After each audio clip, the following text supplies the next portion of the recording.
শ্লোক ৯ ন চ মাং তানি কর্মাণি নিবোধন্তি ধনঞ্জয় উদাসীনবোদাসীনো শক্তম তেষু কর্মসু। ৯ ন না চ ও মাম আমাকে তানি সেই সমস্ত কর্মাণি কর্ম নিবোধন্তি বন্ধন করে ধনঞ্জয় হে ধনঞ্জয়। উদাসীনবৎ উদাসীনের ন্যায় আসীনো অবস্থিত অশক্তম আসক্তি রহিত তেষু সেই সমস্ত কর্মসু কর্মে। গীতার গান কিন্তু ধনঞ্জয় তুমি বুঝিবে নিশ্চয়। প্রকৃতির কার্যে কভু আমি লিপ্ত নয় উদাসীন আমি সেই প্রকৃতির কার্যে। আসক্তি নহে ত মোর প্রকৃতি বিধার্যে। অনুবাদ হে ধনঞ্জয় সেই সমস্ত কর্ম আমাকে আবদ্ধ করতে পারে না। আমি সেই সমস্ত কর্মে অনাসক্ত ও উদাসীনের ন্যায় অবস্থিত থাকি। তাৎপর্য এই সম্বন্ধে এটি মনে করা উচিত নয় যে পরম পুরুষোত্তম ভগবান নিষ্ক্রিয়। তার চিন্ময় জগতে তিনি নিত্য সক্রিয় হয়ে রয়েছেন।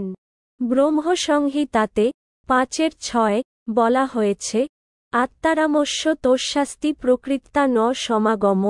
তিনি তার শাশ্বত আনন্দময় ও চিন্ময় রসাত্মক লীলায় নিত্য তৎপর। কিন্তু এই জড় জগতের ক্রিয়াকলাপের সঙ্গে তার কোন সংসর্গ নেই। সমস্ত জড় জাগতিক ক্রিয়াগুলি তার বিভিন্ন শক্তির দ্বারা সম্পন্ন হয়ে থাকে। ভগবান তার সৃষ্ট জগতের সমস্ত জড় জাগতিক ক্রিয়াকলাপের প্রতি নিত্য উদাসীন থাকেন। এখানে উদাসীনবৎ কথাটির মাধ্যমে তার উদাসীনতার বর্ণনা করা হয়েছে। যদিও জাগতিক কার্যকলাপের সূক্ষ্মাতিসূক্ষ্ম সব কিছুই তার নিয়ন্ত্রণাধীনে, তবুও তিনি যেন উদাসীন হয়ে অবস্থান করেন।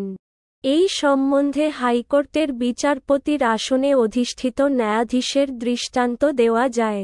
তার আজ্ঞায় কত ঘটনা ঘটে চলে, কারো প্রাণদণ্ড হয়, কারো কারাবাস হয়।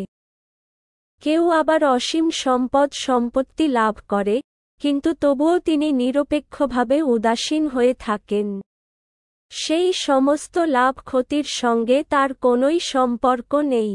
ঠিক সেই রকমভাবে যদিও জড় জগতের প্রতিটি ব্যাপারেই ভগবানের হাত থাকে, তবুও তিনি সব কিছুর থেকেই নিত্য উদাসীন। বেদান্ত সূত্রে ২রা জানুয়ারি ৩৪ বলা হয়েছে বৈষম্যনৈর্ঘণ্যে ন তিনি এই জড় জগতের দ্বন্দ্বের মধ্যে অবস্থান করেন না। তিনি এই সব জড় জাগতিক দ্বন্দ্বের অতীত। এই জগতের সৃষ্টি এবং বিনাশেও তার কোন আসক্তি নেই। পূর্বকৃত কর্ম অনুসারে জীব ভিন্ন ভিন্ন প্রজাতির দেহ ধারণ করে এবং ভগবান তাতে কোন রকম হস্তক্ষেপ করেন না।